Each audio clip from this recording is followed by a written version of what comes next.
Welcome back, students. In my previous class I was discussing third chapter, that is production and cost. So in that class we have studied the concept of production in detail with the meaning of production function, then ISO-cont, different concepts of production like total product, marginal product, average product, then production periods like short run and long run. And with regard to short run, we have explained one important law called law of variable proportion or law of diminishing marginal product. After that, with regard to long run production, we have explained one important law, that is law of returns to scale.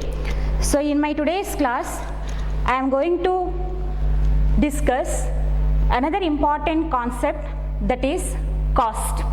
So what is cost? So to produce any commodity, cost is incurred.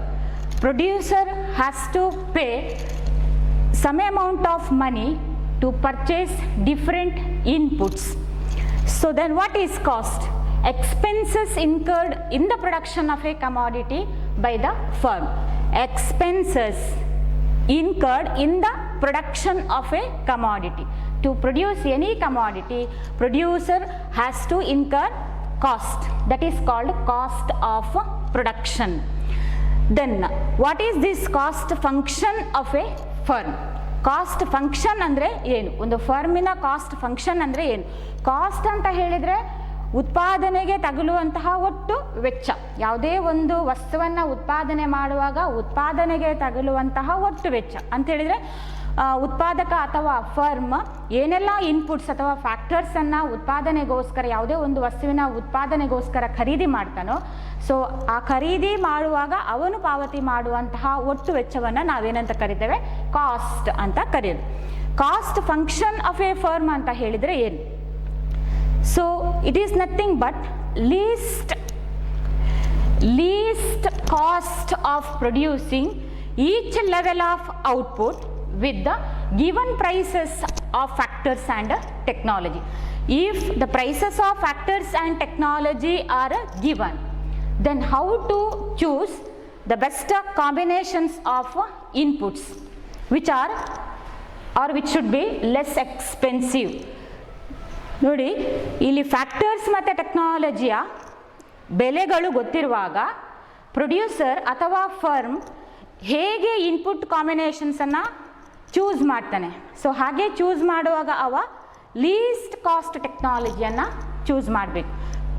ಕಡಿಮೆ ವೆಚ್ಚದಾಯಕವಾಗಿರುವಂತಹ ಫ್ಯಾಕ್ಟರ್ಸನ್ನು ಅವ choose ಮಾಡಿ ಅವನ intention ಏನು? He has to produce maximum level of output by choosing least cost technology. This is not least cost technology.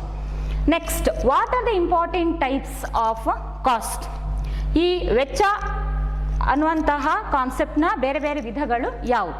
So ಅದರಲ್ಲಿ ನಾವು ಎರಡು ವಿಧವನ್ನು ಕಾಣ್ಬೋದು. ಒಂದು ಶಾರ್ಟ್ ರನ್ ಪ್ರೊಡಕ್ಷನ್ಗೆ ಮತ್ತೊಂದು ಲಾಂಗ್ ರನ್ ಪ್ರೊಡಕ್ಷನ್ಗೆ. ಶಾರ್ಟ್ ರನ್ ಪ್ರೊಡಕ್ಷನ್ಗೆ ಇರುವಂಥದ್ದು short run cost, and with regard to long run production, that is called long run cost. So which are the two types of cost? Short run cost and long run cost. ಅಲ್ಪಾವಧಿಯ ವೆಚ್ಚ ಮತ್ತೊಂದು ದೀರ್ಘಾವಧಿಯ ವೆಚ್ಚ ಅನ್ನುವಂಥದ್ದು. Next we discuss one by one. What is this short run cost? So it is nothing but cost on fixed and variable factors in production. Cost incurred on fixed and variable factors in production. So ನಾನು ನಿಮಗೆ previous ಕ್ಲಾಸಲ್ಲಿ ಹೇಳಿದೆ, ಅಲ್ಪಾವಧಿಯ ಉತ್ಪಾದನೆಯಲ್ಲಿ ಉತ್ಪಾದಕ fixed factors ಮತ್ತು variable ಫ್ಯಾಕ್ಟರ್ಸನ್ನು ತಗೊಳ್ತಾನೆ. ಸೊ ಆ ಫಿಕ್ಸ್ಡ್ ಫ್ಯಾಕ್ಟರ್ಸ್ ಮತ್ತು ವೇರಿಯೇಬಲ್ ಫ್ಯಾಕ್ಟರ್ಸ್ನ ಮೇಲೆ ಇನ್ಕರ್ ಆಗುವಂತಹ ಕಾಸ್ಟ್ಗೆ ನಾವೆಂತ ಕರಿತೇವೆ? Short run cost. So cost incurred on fixed and variable factors in production, that is called short run cost. Then what is long run cost? Cost incurred on all variable factors in production, that is called long run cost. Cost incurred on all variable factors in production. ದೀರ್ಘಾವಧಿಯಲ್ಲಿ ಉತ್ಪಾದಕ ಅಥವಾ firm ಉತ್ಪಾದಕ ಏನು ಮಾಡ್ತಾನೆ, ಎಲ್ಲ ಫ್ಯಾಕ್ಟರ್ಸನ್ನು ಹೆಚ್ಚಿಸ್ತಾನೆ, ಬದಲಾಯಿಸ್ತಾನೆ. So ದೀರ್ಘಾವಧಿಯಲ್ಲಿ ಎಲ್ಲ ಉತ್ಪಾದನಾಂಗಗಳು ಕೂಡ ಬದಲಾಗುವ ಉತ್ಪಾದನಾಂಗಗಳಾಗಿರುವ ಕಾರಣ ಅದರ ಮೇಲೆ ವ್ಯಯಿಸುವ ವೆಚ್ಚವನ್ನು ಏನಂತ ಕರೆಯುವಂಥದ್ದು, ದೀರ್ಘಾವಧಿಯ ವೆಚ್ಚ. ಅದನ್ನು ನಾವು long run cost. There is no fixed cost, all factors are variable, hence cost incurred on all factors, variable factors, that is called long run cost. So which are the types of cost? Short run cost and long run cost. Next we move on to short run and long run cost in detail.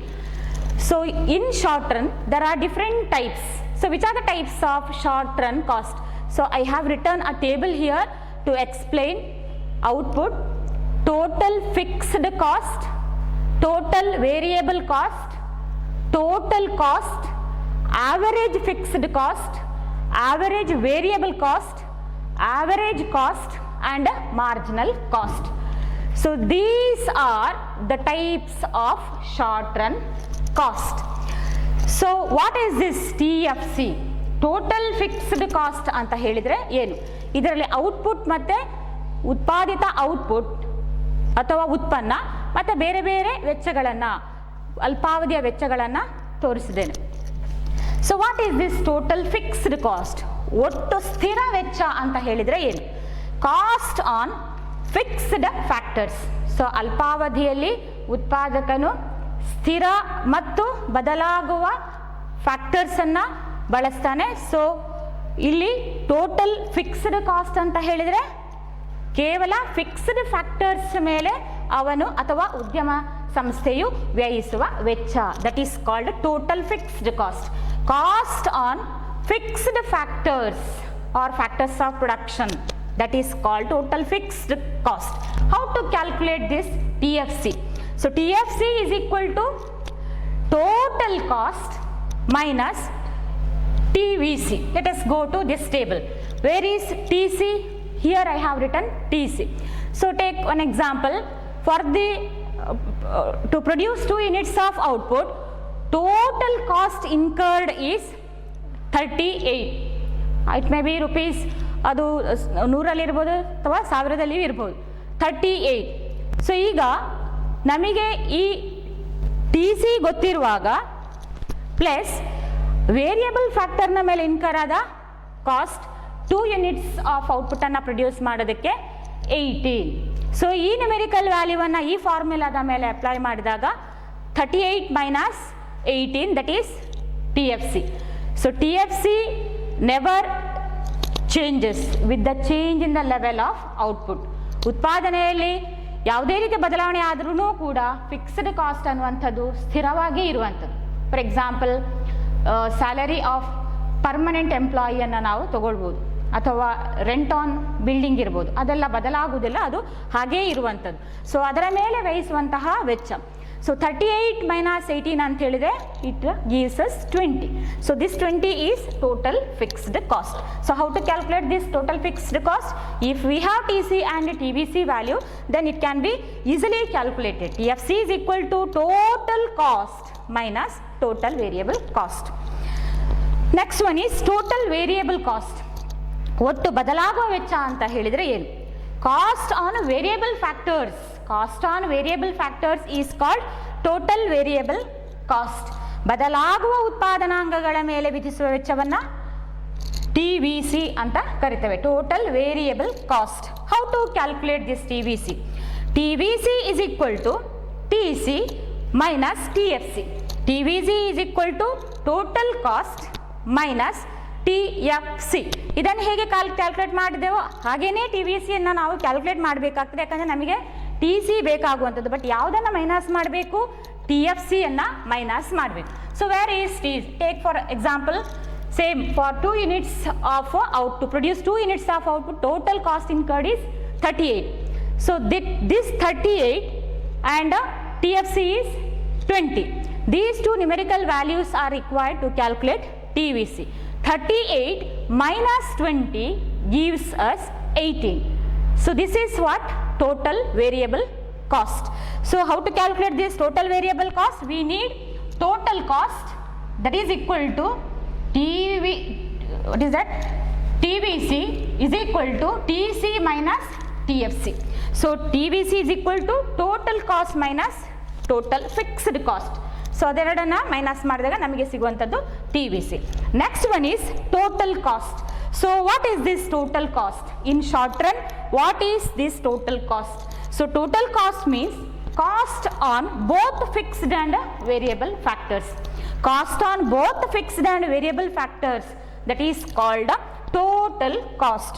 ಒಟ್ಟು ವೆಚ್ಚ ಅಂತ ಹೇಳಿದ್ರೆ ಸ್ಥಿರ ಮತ್ತು ಬದಲಾಗುವಂತಹ ಉತ್ಪಾದನಾಂಗಗಳ ಮೇಲೆ ವ್ಯಯಿಸುವಂತಹ ವೆಚ್ಚ. ಉತ್ಪಾದನೆಯಲ್ಲಿ ಸ್ಥಿರ ಮತ್ತು ಬದಲಾಗುವಂತಹ ಉತ್ಪಾದನಾಂಗಗಳನ್ನು ಬಳಸಿದಾಗ ಅದರ ಮೇಲೆ ವ್ಯಯಿಸುವ ವೆಚ್ಚವನ್ನು ನಾವು ಟೋಟಲ್ ಕಾಸ್ಟ್. ಸೊ ಹಾಗಾದರೆ ನಮಗೆ ಇದನ್ನು ಕ್ಯಾಲ್ಕುಲೇಟ್ ಮಾಡಲಿಕ್ಕೆ TFCನೂ ಬೇಕು, TVCನೂ ಬೇಕು. So TC is equal to TFC plus TVC.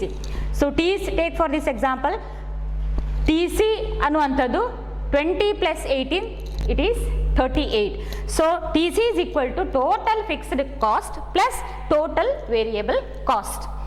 So ಇದು ನಮಗೆ ಟೋಟಲ್ಗೆ ಬಂದರೆ, ನೆಕ್ಸ್ಟ್ ಆವರೇಜ್ಗೆ ರಿಲೇಟೆಡ್ ಆಗಿ ನಾವು ನೋಡಿದ್ರೆ it has average fixed cost, average variable cost and average cost.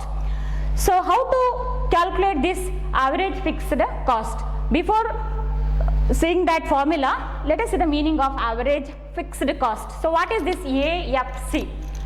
Fixed cost per unit of output. Fixed cost per unit of output is called average fixed cost. How to calculate this average fixed cost? We need total fixed cost. Total fixed cost divided by quantity produced. Total fixed cost by Q. ಅದು ನಮಗೆ it gives us average fixed cost. ಹೇಗೆ ನಾವು calculate ಮಾಡೋದು? AFC ಅನ್ನು TFC by output ಅಥವಾ quantity. So 20 divided by 1, that is equal to 20. So another formula can be used to calculate AFC. AFC is equal to AC minus AVC.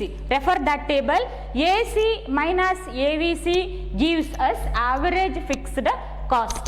Next one is average variable cost. Average variable cost. So what is this average variable cost? TVC, total variable cost per unit of output. Total variable cost per unit of output is called average variable cost. So how to calculate average variable cost? AVC is equal to TVC by Q. So TVC column is here divided by output ಅಂತಿದ್ರೆ ನಮಗೆ AVC ಯ values ಸಿಗುವಂಥದ್ದು. ಹಾಗೇನೆ next one is average cost. So what is this average cost? ಸರಾಸರಿ ವೆಚ್ಚ ಅಂತ ಇದನ್ನು ನಾವು ಕರಿತೇವೆ. ಸೊ ಆವರೇಜ್ ಕಾಸ್ಟ್ ಅಂತ ಹೇಳಿದ್ರೆ cost per unit of output. Cost per unit of output. So how can we calculate average cost? AC is equal to TC upon Q. TC by Q. ಎಲ್ಲಿದೆ TC column? ಇಲ್ಲಿದೆ. Divided by Q ಮಾಡಿದರೆ ನಮ್ಗೆ ಯಾವುದು ಸಿಗೋದು? ಈ values ಸಿಗುವಂಥದ್ದು. So ಅದನ್ನು ನಾವು ಆವರೇಜ್ ಕಾಸ್ಟ್ ಅಂತ ಕರೆಯುವಂಥದ್ದು. ಅದನ್ನು ಇನ್ನೊಂದು ಫಾರ್ಮುಲಾದಿಂದ ಕ್ಯಾಲ್ಕುಲೇಟ್ ಮಾಡ್ಬೋದು.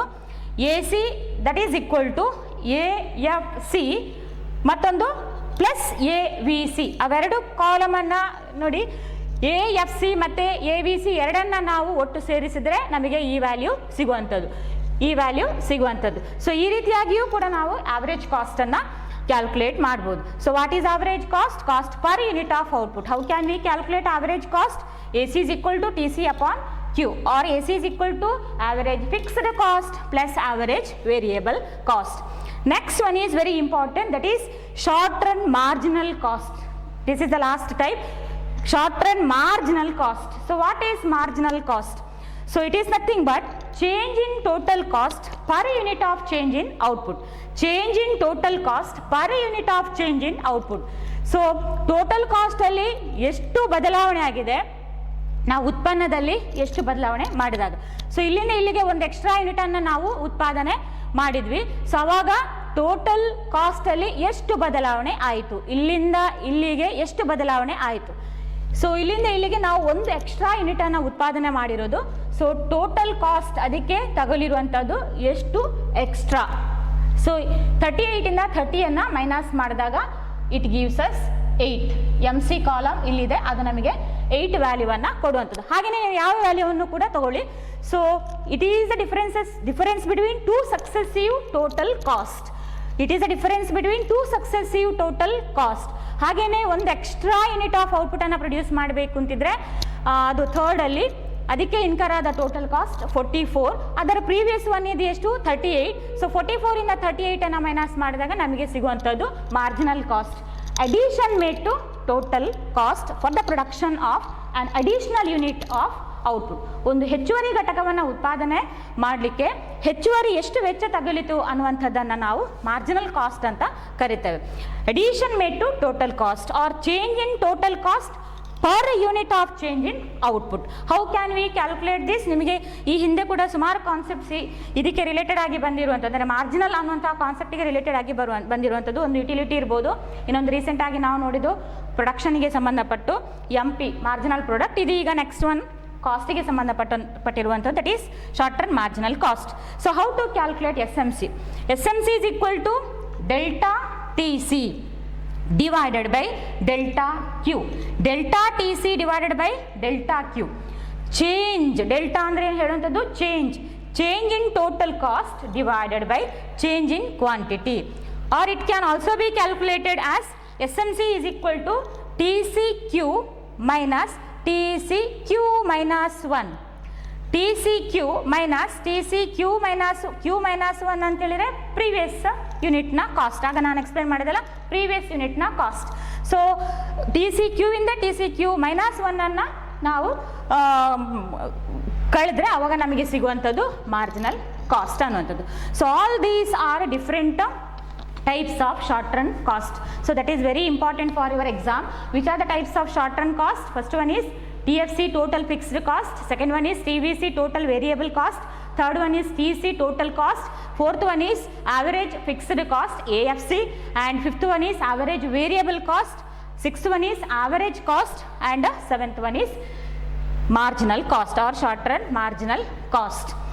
So next one is types of long run cost. So what is long run? Long run cost, cost incurred on all variable factors. So there is no fixed cost, hence there is only total cost or variables cost, total cost.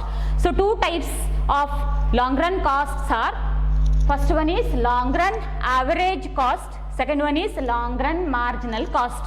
So how can we calculate long run average cost? That is equal to total cost divided by quantity. Average ಕಂಡುಹಿಡಿದಾಗೆ total ಬೇಕು, total cost divided by quantity or output. Then how can we calculate long run marginal cost? ಏನು long run marginal cost ಅಂತ ಹೇಳಿದ್ರೆ addition made to total cost. So how can we calculate this? Delta TC ಇದರ ಹಾಗೆ ಮಾಡುವಂಥದ್ದು, delta TC upon delta Q. Delta ಅಂದರೆ change ಅನ್ನು ಹೇಳೋದು, change in total cost divided by change in quantity. ಅಥವಾ ಇನ್ನೊಂದು ಫಾರ್ಮುಲಾ ಇದೆ, long run marginal cost is equal to TCQ minus TCQ minus 1. Previous 1 ಅನ್ನು ನಾವು ಮೈನಸ್ ಮಾಡಬೇಕು TCQ ಇಂದ, ಅವಾಗ we get long run marginal cost. So which are the types of long run cost? Long run average cost and long run marginal cost, LAC and LMC. Next, what is the shape of long run cost curves? So here I have drawn a diagram, and in this diagram OX axis, here OX axis represents output, Y axis represents cost. ಇಲ್ಲಿ output ಮತ್ತು ಕಾಸ್ಟನ್ನು ನಾವು ಹೇಳುವಂಥದ್ದು. So ಆದ ಕಾರಣ ಇದು ಔಟ್ಪುಟ್ಟನ್ನು represent ಮಾಡುವಂಥದ್ದು, ಇದು ಕಾಸ್ಟನ್ನು ರೆಪ್ರೆಸೆಂಟ್ ಮಾಡೋದು. And there are two curves, one is long run average cost, another one is long run marginal cost.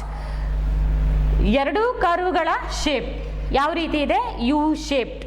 LAC and LMC curves are U shaped curves. U shaped curves. ಈ U ಶೇಪಿಗೆ reason ಏನು ಅದನ್ನು ಹೇಳ್ತಾನೆ. ಇನ್ನೊಂದು, LMC curve cuts LAC at its minimum. ಇದು long run average ಕಾಸ್ಟ್ನ minimum cost. ಇಲ್ಲಿ cost decrease ಆಗ್ತಾ ಬರೋದು, ಆನಂತರ ಇಲ್ಲಿ ಮಿನಿಮಮ್ಗೆ ಬರೋದು, ನಂತರ ಅದು ಇನ್ಕ್ರೀಸ್ ಆಗ್ತಾ ಹೋಗುವಂಥದ್ದು. ಇಲ್ಲಿ ಈ ರೀತಿಯ ಶೇಪಿಗೆ ರೀಸನ್ ಏನು, ಮತ್ತು ಇಲ್ಲಿ ಮಿನಿಮಮ್ ಸ್ವಲ್ಪ ಫ್ಲ್ಯಾಟ್ ಇದೆ, ಇದಕ್ಕೆ ರೀಸನ್ ಏನು? ನಂತರ ಇನ್ಕ್ರೀಸ್ ಆಗೋದಕ್ಕೆ ರೀಸನ್ ಏನು ಅಂತ ಹೇಳ್ತಾನೆ. LMC curve cuts LAC at its minimum and output produced is OQ. OQ level of output is produced. So before OQ, LMC is lesser than LAC. After OQ, LAC is lesser, LMC is higher than LAC. After OQ, LMC is higher than LAC. The U shape of LAC and LMC, that is due to the operation of law of returns to scale. I have explained this concept in my previous class. What is this law of returns to scale? How output changes when all the factors are increased in the long run. ದೀರ್ಘಾವಧಿಯಲ್ಲಿ ಉತ್ಪಾದಕ ಅಥವಾ firm ಎಲ್ಲ ಉತ್ಪಾದನಾಂಗಗಳನ್ನು ಬದಲಾವಣೆ ಮಾಡಿದಾಗ ಒಟ್ಟು ಉತ್ಪನ್ನದಲ್ಲಿ ಹೇಗೆ ಬದಲಾವಣೆ ಆಗುವಂಥದ್ದು ಅದನ್ನು ನಾವು ರಿಟರ್ನ್ಸ್ ಟು ಸ್ಕೇಲ್, ಪ್ರಮಾಣದ ಪ್ರತಿಫಲ ಅಂತ ಕರಿತೇವೆ. ಸೊ ಈ ಲಾನೇ ಯು ಶೇಪ್, ಕರುವಿನ ಯು ಶೇಪ್ ಇರೋದಕ್ಕೆ ಕಾರಣ. ನೋಡಿ, ಇಲ್ಲಿಯವರೆಗೆ ನಾವು ಫಸ್ಟ್ ಸ್ಟೇಜ್ ಅಂತ ಕರಿತೇವೆ. ಅಂದರೆ ಇನ್ಕ್ರೀಸಿಂಗ್ ರಿಟರ್ನ್, ಔಟ್ಪುಟ್ ಜಾಸ್ತಿ ಆಗೋದು, ಆವಾಗ ಕಾಸ್ಟ್ ಡಿಕ್ರೀಸ್ ಆಗ್ತಾ, ಔಟ್ಪುಟ್ ಜಾಸ್ತಿ ಆದಾಗ ಕಾಸ್ಟ್ ಡಿಕ್ರೀಸ್ ಆಗ್ತಾ ಬರುವಂಥದ್ದು, ಅದನ್ನು IRS, increasing returns to scale. ಆನಂತರ ಸ್ವಲ್ಪ ಫ್ಲ್ಯಾಟ್ ಇದೆ, ಆವಾಗ ಉತ್ಪನ್ನ ಮತ್ತು ಏನು ನಾವು ಉತ್ಪಾದನಾಂಗಗಳಿಗೆ ವೆಚ್ಚ ಹಾಕ್ತೇವೋ ಮತ್ತು ಔಟ್ಪುಟ್ ತೆಗಿತೇವೋ ಅದು ಸಮವಾಗಿರುವಂಥದ್ದು. ಸೊ ಆದ ಕಾರಣ ಅದನ್ನು ನಾವು constant returns to scale, CRS, constant returns to scale ಅಂತ ಕರಿತೇವೆ.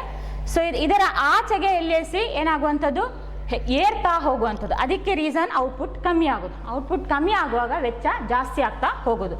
ಸೊ ಅದು DRS, decreasing returns to scale. So ಈ ಮೂರು ಸ್ಟೇಜಸ್ ಇದೆಯಲ್ಲ ರಿಟರ್ನ್ಸ್ ಟು ಸ್ಕೇಲಲ್ಲಿ, ಅದು ಈ ಯು ಶೇಪ್ ಕರ್ವಿಗೆ reason. So LAC curve is U-shaped, that is because of law of returns to scale with the increasing returns to scale, constant returns to scale and decreasing returns to scale. I hope the concept is clear to you. Thank you.